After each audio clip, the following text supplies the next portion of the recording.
Olá, batistas mineiros, eu sou Renato Lopes para a campanha de missões estaduais Fale e Não Se Cale, aqui na cidade de Cristais, no interior de Minas Gerais. E a gente mostra tudo para vocês agora. Vem comigo! Localizada no sudoeste mineiro, a cidade de Cristais abriga quase 13 mil habitantes. Situada a mais de 1.000 metros de altitude, é uma cidade marcada por paisagens lindas, uma cultura acolhedora e uma fé viva. É nesse cenário que a PIB Cristais tem feito a diferença.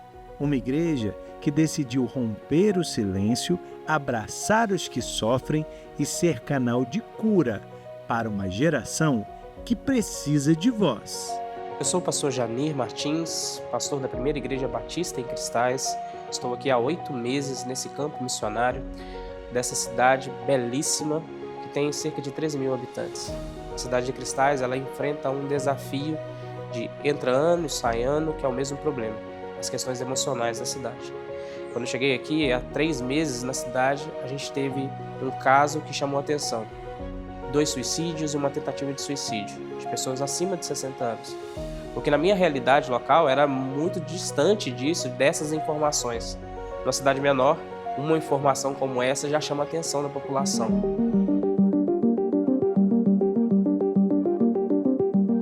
Em meio a tanta dor causada pela depressão e ansiedade, a PIB Cristais tem sido um farol de esperança.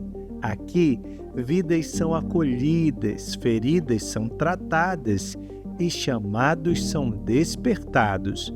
Um lugar onde o amor de Deus alcança corações e transforma histórias. Durante anos, um adolescente viveu enclausurado, não em uma prisão de ferro, mas em um quarto.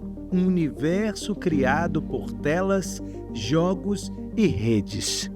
O tempo foi passando e ele esqueceu da vida real. Eu nunca consegui conversar muito com as pessoas. Então, assim, meio que até mesmo no trabalho, para começar a vir dentro da igreja, foi uma pessoa que começou a me espalhar o evangelho, que foi pela insistência dela de eu vir para cá. Pra eu não ter muito esse convívio com as pessoas, eu não me sentia muito confortável de ficar conversando com as pessoas, de conseguir ir conversar mais abertamente. Então, pelo esse convívio que eu nunca tive desde pequeno, foi bem complicado para mim. Então, a única maneira que eu conseguia conversar com as pessoas era meio que através de jogos, com um pseudônimo diferente, como não sendo eu. Por causa dessa timidez, eu não conseguia me sentir à vontade no meio de pessoas com mais de 2, 3 pessoas. E isso por causa disso, me prejudicava muito. E em meio a essa timidez e reclusão, a vida virtual abriu portas para algo ainda mais perigoso. O ocultismo e as alucinações se tornaram parte do cotidiano. Antes de eu conhecer Jesus, além de estar trancado dentro do quarto, eu vivia muito no reino das trevas. Antes de eu vir para cá, eu era meio que pagão sem estar ali no meio. Então, para mim, antes de conhecer Jesus, eu era meio que um apaixonado pelo sobrenatural. Então, antes de eu vir para cá, eu conhecia muitas histórias de outros deuses, além da história dos anjos caídos. Mas na pandemia, eu conheci meio que um caminho da escuridão. Quando você não tem um caminho, qualquer coisa é válida. E naquele meio, e de tanto conhecer pessoas pela internet, me conheceram esse mundo paganismo, deuses falsos, essas coisas. E meio naquele tempo eu não era muito bem com a minha vida, essas coisas. Até um ponto que eu estava tão desesperado que no meio da cama eu comecei a desesperar, tudo mais, chorar e pedir libertação por tudo que eu estava sofrendo. E sem perceber, Deus escutou aquelas preces e mandou uma pessoa para me mostrar o Evangelho. A conversão do irmão Eric só aconteceu porque uma pessoa falou e não se calou. E através de um convite repetido inúmeras vezes, ele conheceu a PIB Cristais, um lugar onde encontrou aceitação, verdade e, principalmente, a presença de Deus. É um prazer enorme estar aqui falando do irmão Eric. A conversão dele se deu através de muita luta e muito esforço de uma amiga da fábrica. Ele tinha uma amiga, até onde a gente sabe, ela é uma irmã nossa aqui da igreja, e ela batalha muito pelo Evangelho, para trazer almas para Jesus, e o amor incondicional dela por isso é muito, muito, muito, muito grande. Poder ver que ele foi alcançado também através dela é muito gratificante para a gente, que foi um processo demorado, foi um processo difícil. Ela, através de muita insistência, e ele, através de ser muito retraído, então foi uma luta constante para que ele pudesse se aproximar da gente. Bom, e ver toda aquela trava que ele tinha, aquela reclusão sendo desbloqueada aos poucos, sendo quebrada, barreira por barreira, até que ele pudesse estar como ele está hoje e crescendo cada dia mais, é de uma forma grandiosa o poder de Deus sobre a vida dele. Um momento muito, muito bom que eu sempre tenho com ele, é quando a gente está limpando o templo, porque é o momento que a gente tem a sós, e é o momento onde eu fui me aproximando do Eric aos poucos, onde a gente podia ter conversas que não teriam na frente de qualquer pessoa, era vida na vida. A gente poder conversar sem preocupações sobre o que falar, porque a gente entendia um ao outro, e através disso a gente foi se aproximando cada vez mais, isso foi ajudando ele a se libertar com outras pessoas também. A vida da irmã Karina até hoje traz influência na vida dele, no serviço, que ela é uma pessoa muito comunicativa, e isso, depois que ele foi quebrando essas barreiras, ele, como eu posso dizer, se inspirou nela a falar do Evangelho também, a querer fazer como um dia o Evangelho alcançou ele, alcançasse outras pessoas, libertasse outras pessoas, quebrasse outras barreiras, e é muito bom poder ver isso. Quando eu conheci o Eric, eu cheguei aqui em Cristais e via talvez o único jovem ali que me chamou a atenção pela forma dele de se comportar. Era alguém muito calado, muito na dele, e foi de fato o único jovem que não se aproximou de mim de maneira imediata. Vi o Eric meio recluso e às vezes com dificuldade até nas falas. Nas quartas-feiras, no nosso grupo de oração aqui, ele participava do grupo de oração, mas era sempre com muita, mas muita dificuldade até para poder falar um simples boa noite ou algo do gênero.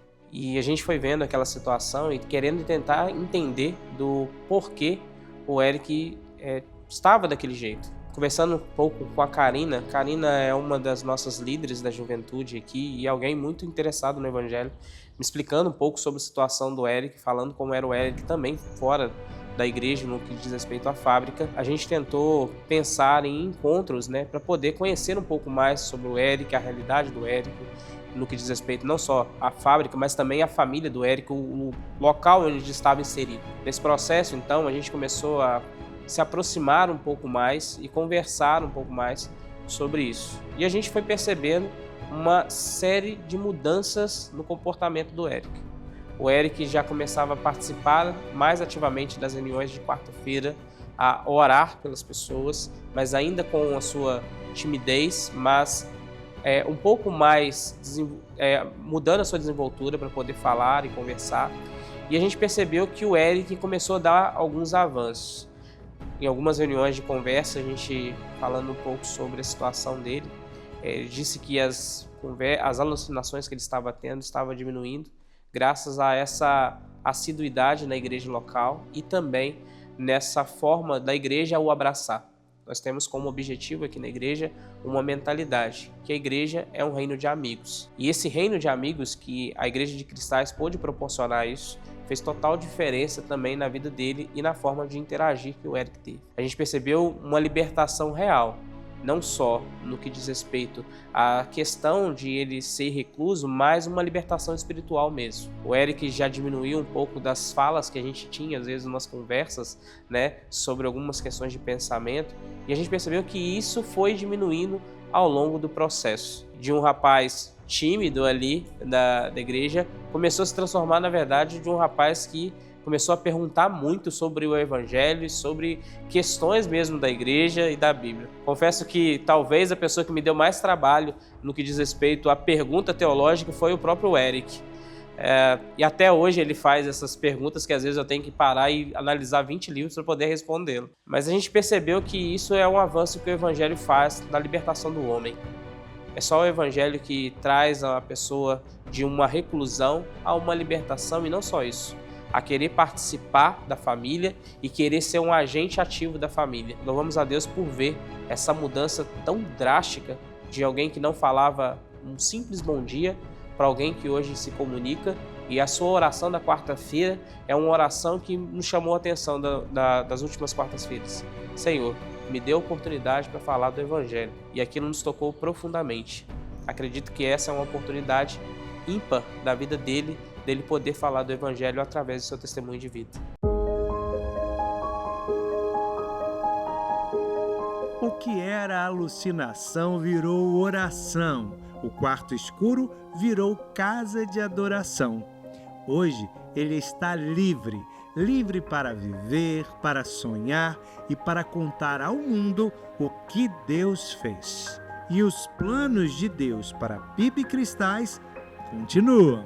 Na Academia Missionária, nós tivemos ferramentas de como a gente podia fazer o nosso trabalho nos campos missionários. E um desses trabalhos a gente identificou que seria uma peça fundamental para os trabalhos que iríamos implementar aqui na cidade de Cristais. Então começamos a pensar em vários momentos de tratamento com relação a esses problemas emocionais da cidade, em que a igreja pudesse se interessar e agir ativamente.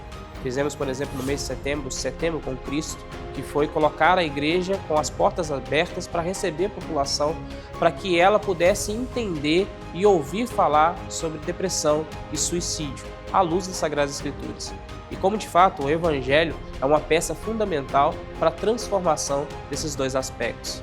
Fizemos um trabalho nas rádios para poder fazer uma divulgação desse projeto, e isso tem sido uma forma de que a igreja possa se tornar relevante na cidade, fazendo assim então com que a igreja pudesse ser conhecida, Jesus Cristo, e também que os membros locais pudessem cada vez mais se tornar conhecidos e relevantes na cidade. E o quanto isso tem sido abençoador. Nosso desafio para esse ano é continuar esse projeto, para abençoar vidas, para poder trazê-las e serem restauradas pelo poder do Evangelho de Cristo Jesus. Quero convidar você, Batista Mineiro, para que possa se engajar de 3 formas. Orando por nós, orando pelos campos missionários em que a convenção está atuando, para que o Evangelho de Cristo possa ser anunciado e que a igreja local possa se tornar relevante na cidade. Também quero convidar você com as suas ofertas e contribuições que nos ajudam a fazer com que o Evangelho de Cristo avance no estado de Minas. E também te convidar a participar de maneira atuante, através da pregação do Evangelho e através de sua vida, no engajamento do trabalho e do avanço do Reino de Deus. Na campanha Fale, Não Se Cale, Deus está levantando uma geração que proclama, que ora, que resgata. Faça você também parte deste movimento. Fale e não se cale.